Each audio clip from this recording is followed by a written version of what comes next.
Well, it's time now for a look through today's newspapers, and I'm joined on set by Alica Gadeva. Alica, you've dug up some articles explaining why those earthquakes in Venezuela were so particularly catastrophic. That's right, Alison, and I want to start by this interview here in NPR that interviewed geophysicist William Barnard, and he explains that what made the earthquakes especially deadly is the fact that they struck less than a minute apart, 39 seconds if we have to be precise, and they were close to major population centers. And in the interview, he also explains that even if one earthquake of a magnitude above 7 had struck, it would have been devastating for Venezuela. And then this article here in the Wall Street Journal explains the science behind what's known as, quote, doublet earthquake. And the article explains that Venezuela sits on one of the most active tectonic boundaries in South America, where the Caribbean plate slides up against the South American plate, making it a very vulnerable region.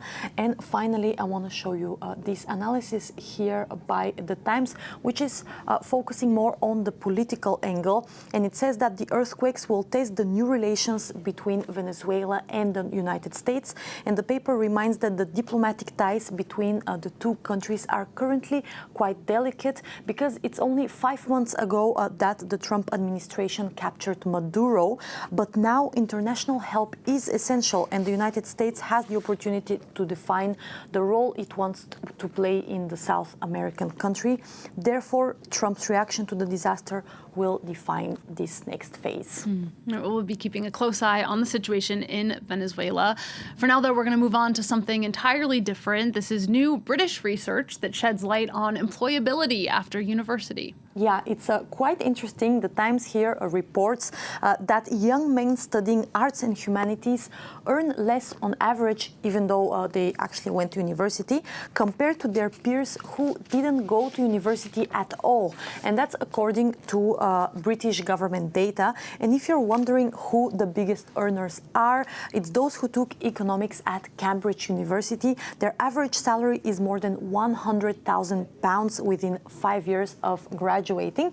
And the Times has this very interesting graph here, and it's cool because it's actually interactive. Here you can search, oh well, the pen is not working, but you can search for the university or the degree you're interested in and then compare it to others. So of course I searched for journalism, and the highest earners went to Loughborough University, and they're making a bit more than £40,000 per year, compared to the lowest earners who are making a bit more than £20,000 per year, as you can see. And I decided to compare them to those who decided to study engineering, and Oxford graduates make more than £70,000 per year. So I guess it's really a passion job, Alison, the thing that we have. That's right, Alica. No regrets. No regrets.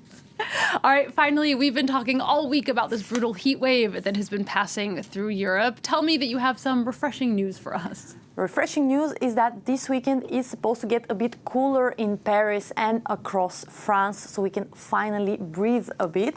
And to conclude this press review, I want to show you this headline that made me giggle. It's from Reuters.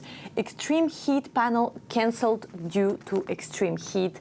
And I want to finish there because I feel like it perfectly summarizes the week we've had, Alison. Oh, I hope that they can meet somehow online, because it's obviously a very, very important topic. As we're reminded. Alica, thank you so much for that look through today's newspapers.